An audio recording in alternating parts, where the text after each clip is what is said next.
Music Mania Podcast.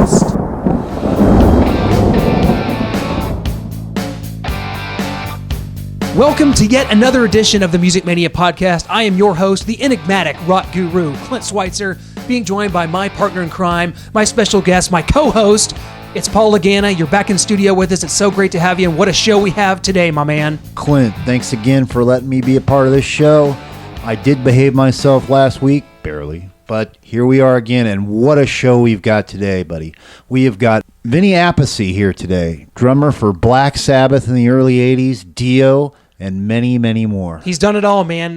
Vinny Appice, one of the great drummers in rock history. We've got him here on this show. We're going to talk about all things Black Sabbath related, Dio, his relationship with Ronnie, what it was like. Obviously, the new band he's got going right now, The Last in Line, with Vivian Campbell, former Dio bandmates, and Jimmy Bain, who was a co-founder of that band, passed away a couple months ago. We're going to ask about that. They have a new album out called Heavy Crown. Great stuff. Andrew Freeman on vocals. We're going to ask him about how this band came about, the shows they got coming up at Rocklahoma, by the way, Paul, which we will be there to see the Scorpions. Hope to catch up with Vinny and the Last in Line guys, man, because that's going to be a heck of a show at Rocklahoma Memorial Weekend. No doubt at all. Can we survive the weekend?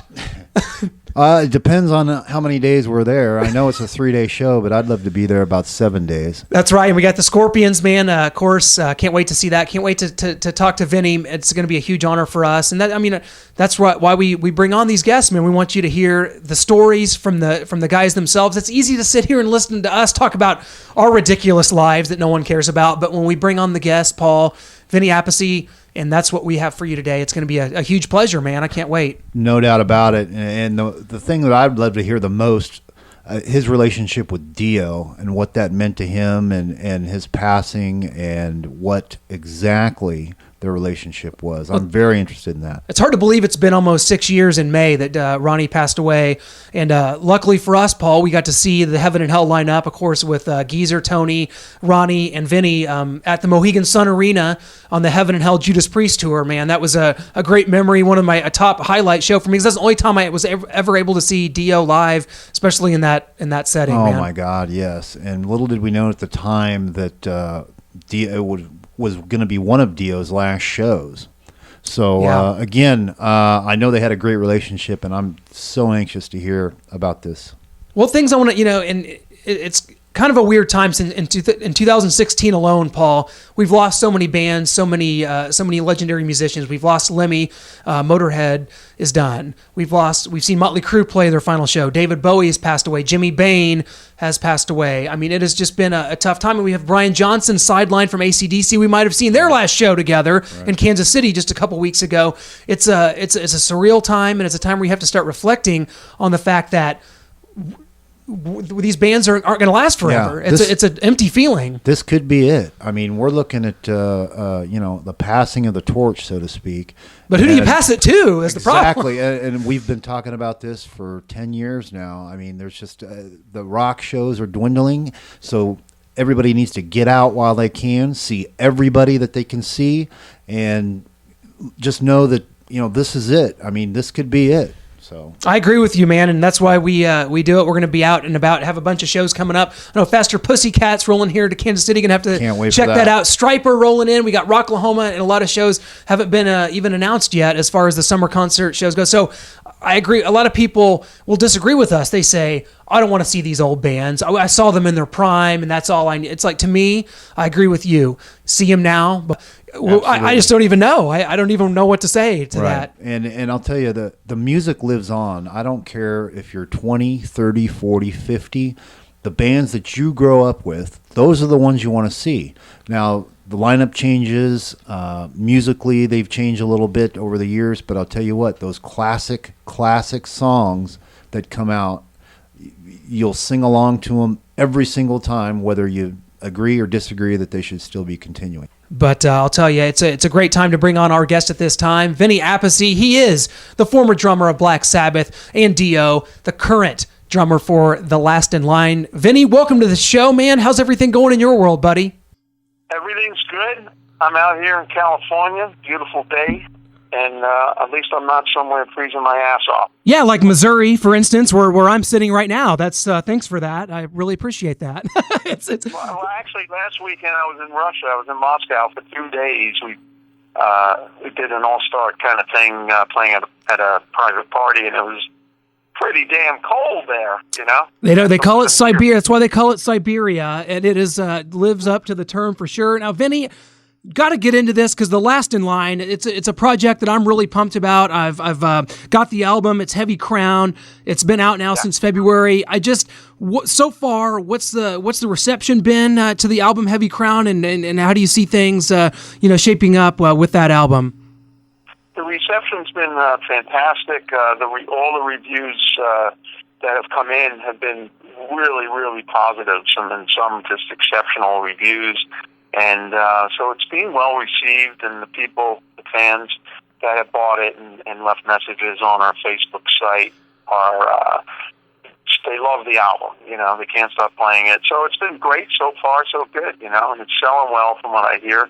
And we're just really, really positive about it, and really excited that people are getting into it. Well, it's a wonderful link. Of course, some of the members, past members from the Dio band, and Andrew Freeman, who I think has added a lot vocally to the album. And I was just checking out the video for "The Devil in Me," which is a great video, great song. And I just, can't say enough good things about it. And tell us about Andrew, because he's come in. He's a fresh face, somebody that obviously doesn't have past ties to Dio. He was not the singer in Dio because Dio was the singer in Dio. But Andrew does a great job, man. Tell us how you came across him and how what you think he brings to the new album. Well, I know Andrew from a long time ago. Actually, I met him. I did a short George Lynch tour for a couple of weeks, and Andrew was the singer, and that's where I met him. And that was a long time ago. That was over 10 years ago, probably. And I was admiring him because we did like 20 shows in a row with George, and that's a lot of shows, and we played loud. And the vocalist to sing over the volume and then do that many shows in a row, man, that's really, you got to really take care of yourself and have a strong voice. And he was able to do that, and I was really impressed with the way he sang and also the way he was able to sing all those shows in a row and just blow it away. And he's a great guy. And then we always kept in touch. We did other things together. And then when we started this band, The Last in Line, it just started off as basically just a fun thing. Vivian calling me up one day going, hey, I spoke to Jimmy. You guys, would you be, you into jamming one day? Play some of the old stuff? Sure. And I agreed, yeah, sure, that would be fantastic. So we got in the studio, a little rehearsal place, not even our own gear, and we jammed and we played all the old songs, and we had a blast. We had a great time, trying to remember the songs and solos, and it was pretty funny, Oh, it's awesome. We had such a good time, we did it again the following week, and then I said, let me call my friend Andy down, because he's in town, and he knows a lot of these songs. He can sing, at least with our vocals, That's all it was, just bring him down as a friend. He came down, and he blew everybody away, including myself. I never heard him sing the Dio stuff like that. And we were all blown away. Wow, it's incredible. What a great singer, great guy. So that led to, hey, why don't we do some gigs, And that led to, the gigs led to an offer from Frontier Records to do an album. So that's how we became involved in the band. And then when we started writing, we'd write the stuff. He would be there some of the time because he lives in Vegas. We're in L.A., and he would come down and work with us, and then he would be gone. We'd write the songs and put riffs together, Jimmy, Viv, and I, and that's the way these songs came about. And then when we heard the vocals, it was just like, wow, what a great job, with hooks and melodies, and he just wrote some great stuff, lyrics. So we were all blown away with what he did. And then Jeff Pilton, who produced the album, is great with lyrics and melodies and all the hooks and stuff. And it was just a great team. Just fantastic job on the vocals. And we're not trying to we put this together, I got a lot of emails, lots of emails with singers going, I sound just like Ronnie, man. I could sing Rainbow in the Dark. And so we didn't want to get somebody that sounds like Ronnie. Sure. Because it would be always a comparison. And then you'd get bad reviews. Well, he's trying to sound like Ronnie, and nobody could sing like Ronnie. Of course. Ronnie was the best, you know? He was the number one, the best. So we went with what felt right. And that's came together the way it should be. It just worked its way out, and it came together naturally. So it's awesome. It's taken on a life of its own. You talk about jamming and then it leading to this, and you guys got some shows coming up this spring, including at Rocklahoma, which I look forward to seeing you guys there. And the band's experienced some unfortunate shakeups. You've had Claude Snell departed the band. He was a longtime keyboard player for Ronnie, and then of course Jimmy Bain's untimely passing back in January. Yeah. How at any point did you guys think about, hey, there's just no point going forward with this? And then at what point did you realize that that you want to go forward? And how did you guys come to that decision? Well, we were pumped, when we were getting close, because we waited a while because Vivian was busy with Def Leppard, so we only had limited time to record and write and get, some gigs under our belt. And then finally we had a release date, and we went fantastic, February 19th, and then we had a couple of gigs booked on the cruise with Def Leppard in January. So we were like, finally, we're getting this thing going, and we were supposed to have we did have a 6-week tour, March into April, so we would have been on tour right now. So, everything was building up, and then Jimmy passed away on the cruise. We were all shocked and saddened. And, he was our mate and our brother, and, there he is. He's gone. And we go, oh, my God, So it took a while to figure out what we're going to do, and we all decided, we need to go forward. Jimmy would want us to go forward, and the album's so good, and we need to go out there. People still want to hear the old stuff, by the original players, to Holy Diver stuff and Last in Line songs, and people are out there waiting. So we decided to go ahead, and there's going to be an announcement probably this week about who the bass player is. I can't say anything yet. So we got a bass player in that's going to do the gigs with us, and then we'll take it from there. Well, we're going to move on, and then we'll after the summer we'll go out on more of a real tour.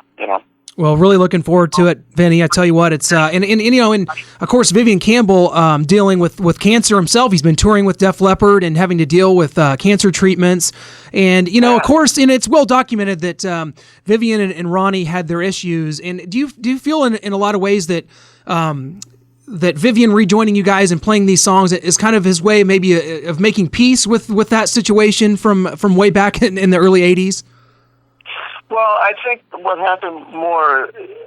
the problem was more of a business end and, a money business problem that a lot of bands get, and things that were, supposedly promised never materialized, and that's what happened, and it developed into a problem after the years went by. And, I think he's such a part of these first two legendary albums. Holy Diver, we didn't know when we were making it, but it became a legendary record. So did Last in Line. So that's part of his history too. So he feels part of those songs. He knows he's part of those songs, and he wanted to play them. So it's not really making peace, but he wants to, keep the music alive, and that's what's important. And business stuff is left to the management sides, and that always causes a problem in a band, unless it's really sorted out to begin with, and you have an agreement basically. So. Well, I mean, you yourself have such a long musical lineage, growing up with your brother Carmine, as a rocker, as a drummer, as a legendary drummer. You grew up playing. You played with acts like John Lennon. I mean, so many bands you've played with. It's unbelievable. But I want to go back to when you first joined Black Sabbath in 1980, because this is a story I've always heard. Glad I have you on the phone right now because I get to finally clear it up. When you joined Black Sabbath, 1980, this is the Heaven and Hell tour. you supposedly had to learn these Sabbath songs from a notebook. And unfortunately, in your first show in Hawaii, it started raining and washed away all your notes, and you were just left to your own accord to play on stage with Black Sabbath. Is that really how it happened? Yeah, that's true. Because I got a call. I got back from Chicago, and I got a call saying, "Hey, Black Sabbath called. They want to talk to you." So the next day, I went down and talked to the tour manager, and we were in Los Angeles. And then everything went well. And then Naomi came walking in the hotel, and I met him, and we got along great. And he was really nice. And then he invited me to come down and play with the band the next day. And the next day I went down. That's where I met Ronnie, and I met Geezer, and Jeff was the keyboard player at the time. And so we had 4 days to rehearse. So that was the first day, was meeting everybody, going through some songs, and then everybody was so happy they found a drummer. We went to the pub, Of course, and to celebrate. So that blew out the rehearsal. Next day, we rehearsed more, and then they were still happy, and they went to the pub. So, it wasn't a lot of rehearsal, but a couple of times Ronnie stayed back with me and worked with me on the songs with Jeff, the keyboard player. And then eventually we had to really put in 2 days full whack of learning these songs. Every spare minute of my life was listening to these songs. Sure. To learn them. So I made notes in the book. I can read music, but the notes were more a couple of notes written down, musical notes, and then they'd be like, okay, hang for 2 bars, stop, different time, change here, because some of the old stuff is all some crazy stuff. So I did have those notes, and then first gig was Aloha Stadium in Hawaii, outdoor gig, 30,000 people. We come on, and everything's good, and then all of a sudden, after about 3 or 4 songs, it starts raining, and the rain's blowing, and it's blowing all over the book. And I don't actually know how the book got that wet, but it got wet. And the ink started going, running and shriveling the papers. And so eventually it became useless. Its pages were stuck together. And so we just had to wing it, That's rock and roll. We have a video of that. We were really looking at each other, for cues, especially me. I'm looking for cues. I'm looking for endings. Sometimes the ending went on too long, then we had to take the next one when it turned around. So it was a gig that was pretty nerve-wracking, and we got through it. After the gig, Ronnie told me that Tony and Geezer were very nervous, because at that point they never played with another drummer other than Bill Ward. Sure. So that was a pretty amazing gig, Absolutely. We got through it, and luckily we had another day or 2 off. We flew back to the mainland and started the tour. And that gave me a little more time to listen to, all the songs and really get to know them and keep playing them and listening. So, well, for a lot of people, that represents, the best, finest musical era of Black Sabbath. And you're talking about Heaven and Hell, and then followed up by the Mob Rules, which you played on that album. And then after that, you and Ronnie James Dio and Vivian Campbell, you formed the band Dio after he leaves Black Sabbath. I mean, just kind of talk about how that came about, how that group of guys came about, how you guys, and I believe Jimmy Bain played on that also, was involved in that. Yeah. So what kind of led to you guys moving away from Sabbath at that time and then forming this Dio band, and what was the direction going into that project? I mean, did it just kind of flow out, hey, it's going to be called Dio? I mean, just Ronnie James Dio, one of the greatest of all time. Vinny, you were a part of that. Well, how did that all come about, and where did, how did it go? Well, the Sabbath thing was fantastic, and we were on tour with the Mob Rules album, supporting that. Then later on, we went on tour and did a live album called Live Evil, so we did a long tour with that. And then Ronnie, Tony, Geezer, they had some business issues that were causing problems, and Ronnie wasn't happy, and eventually he wanted to leave the band. But he already had a record deal in place for himself, a solo deal from Warner Brothers. And he was going to do a solo record. His idea was to do a solo record and have all his friends play on it, and stay with Black Sabbath. That was his original, plan. So, but at the end of the tour, things were getting bad, and then he decided that he wanted to form his own band. So he he took me aside, and we met at dinner one night and said, "Look, I'm going to form my own band. I want to put a band together. I'd love you to play drums on it, and that's it." So I took him up on the offer, and we lived close by to each other too, which was cool. So it was easy to get together and communicate and play and all that.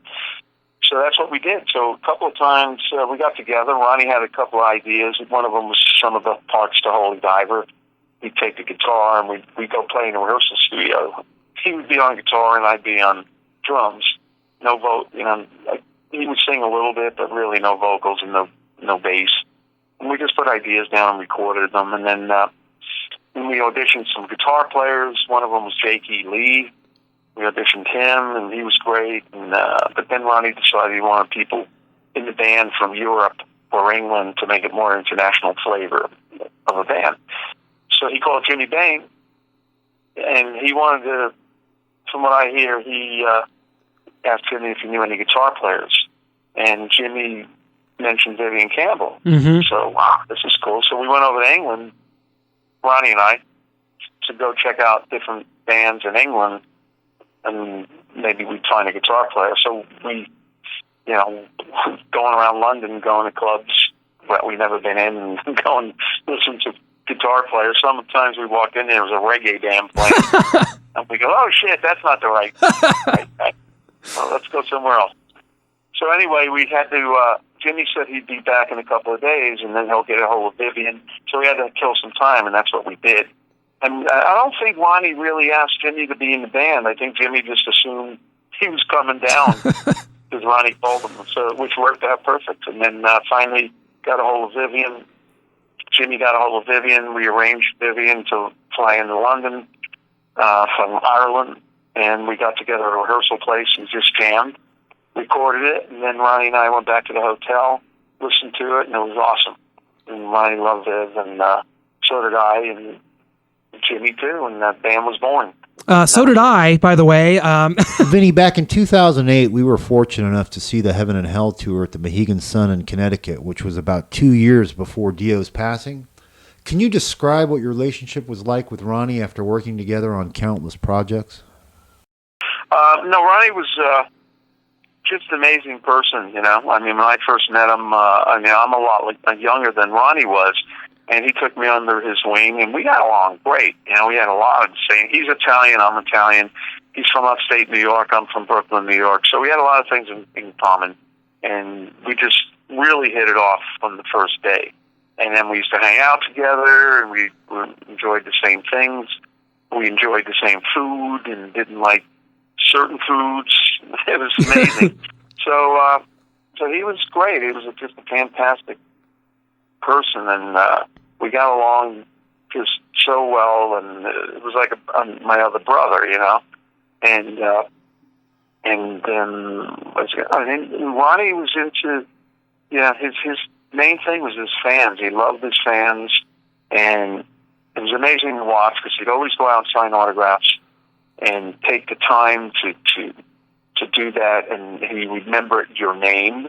You go meet him one time, and the next year we come back and play, he remembers your name. I'm like, wow, that's awesome, One time we pulled out of an arena in a limo. We had limos because we were flying. So we pull out after the gig, and we get to the gate, and there's a bunch of fans there, and it was cold out. So Ronnie told the limo driver, stop the car, and he got out, and he started signing stuff for everybody. And I'm like, wow. So I got out, and then I went with him, Yeah. And then that happened a lot of times. On the first Holy Diver tour, we were doing great. We were selling out everywhere. And we did an English tour in January, so it was very cold there. And after the show, there'd be a line of kids outside waiting for autographs. So Ronnie decided to arrange bring the kids in so they're not freezing. Bring all the fans in that are waiting. And then when we're ready, we go down and we all sign everything for them. And that's what we did on that first couple of tours. And people blown away. Like, oh man, this is so cool. Come back in this place that we just played, and we'd sign everything for him, take pictures, the whole thing. So It's so he loved his fans and he loved his music, and his family, and just it's a great person. Great human being. There's a moment I'll never forget personally. I went to see Iron Maiden. It was just a couple weeks after Ronnie passed away, and before Iron Maiden came on, they blasted Rainbow in the Dark at this outdoor amphitheater in Seattle. I mean, the place just went nuts. I mean, I was tearing up. Like, it was just one of those moments where you realize, and it's just good to hear these stories about Ronnie because, a lot of times people like me in the media or people that are fans, like as I am as well, of course, that you have an image built up of your heroes, and oftentimes that gets let down when you hear about the way they are or the way they treat people, and that's just not the case, with Ronnie. Right. And it's just wonderful to hear that. And I mean, you guys were such a great tandem, such a great team, and love to hear those stories. And it's amazing stories. Yeah, I absolutely. And I mean, just I don't know, I just personally getting to see that line up because that is my favorite version of Sabbath. You and Geezer and Tony and Ronnie, and seeing that in the Mohegan Sun Arena in Connecticut was surreal for me. And to see that it was about a year before he passed away, and it's unbelievable to think it's been 6 years. But Vinny, you've just been doing so many things. You've accomplished so much. You're one of the great rock drummers. It's just so wonderful to have you. And I'll tell Vinny, Black Sabbath is on their last tour, billed The End. Bill Ward was not contacted to drum with them to finish out the tour. No, not finish it out, but Bill Ward wasn't contacted to be part of this project. I was wondering, were you contacted at all, or how did that all go down? Well, yeah, I didn't get asked to do anything with them. It was like, okay, that's kind of ridiculous. Any plans to reform, and after Heaven and Hell, they got back together with Ozzy, and they got a different producer, Rick Rubin, and there's different people around them. So it wasn't like, well, we want to get Vinny. They had different. I don't know who recommended whoever played on the drums on the album. I think that might have came from Rick Rubin. So that's the way things happen in this business. Different people around the band, and they kind of influence what decisions are made. And Bill, it's a shame Bill's not there, but it didn't work out. I don't know what went down between Bill and the management, but it never got ironed out or sorted out, and therefore Bill's not involved. So. Being that this is their last tour, probably a lot of people would like to see the original band with Bill, even if it was for a couple of songs, And they're all still alive. A lot of bands are not all in complete anymore. It's just, people are getting older, they're dying. Yeah. It's one of the bands that are still all, breathing, and it would have been cool to see them together, but those decisions are made between management and the band, and that's the way it works. And they never asked me. I don't know why. I don't ask. Because all the times I've been in the band, they've always called. They know my number. They know how to get a hold of me, and that's fine. I'm still friends with Tony.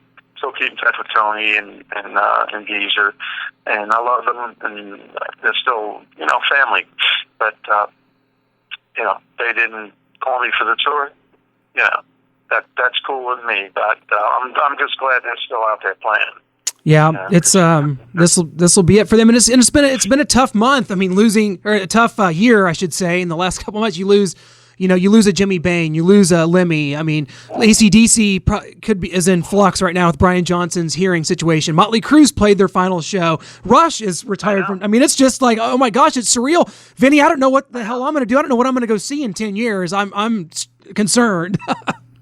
Yeah, I know. It's unbelievable. Well, I was telling that to somebody else. I go, look at all the bands we're losing in the last 6 months. You lost Motorhead. You're losing AC/DC, Motley Crue, David Bowie. Who else? I'm probably missing a couple. And it's like, wow, that's amazing. It's a turning point. Eventually, there's going to be none of these bands around. You know. That is horrifying. I don't, like I said, I don't know what I'm going to do in 10 years. My concert going experiences will certainly not be the same after that. But I'll tell you what, Vinny, to wrap up with you, I mean, it's just been such a pleasure. Again, just a huge fan personally, and it's just so gracious of your time to come on with us today. And I'll tell you what, we're coming down to Rocklahoma here, and at the Memorial Weekend. I don't think they have the actual days yet for when the bands are playing, if I'm correct on that. But we're definitely going to come down and see you. We got to catch up down at Rocklahoma, my man. That's going to be a great time. All right, well, sounds good. Yeah, we're going to be there. We're going to kick some ass, and we're looking forward to that show. It's going to be, our first big show in America. So that's going to be great. Looking forward to that, guys. The album is Heavy Crown. The band is Last in Line, and the drummer is Vinny Appice, one of the biggest powerhouse drummers in rock history. Vinny, thanks so much for joining us. Can't thank you enough, and we'll catch up maybe at Rocklahoma, man. I'm going to look you up. All right, sounds good, Clint. Nice talking to you, brother. Thanks a lot. And if anybody wants any other information, they can go to Last in Line Rocks Facebook site. They can find us. Absolutely. LastinLineRocks.com and VinnyAppice.com has all that information as well. Thanks so much, Vinny. Appreciate it. Thank you, Clint. Take care, brother. You bet. You too. Bye-bye.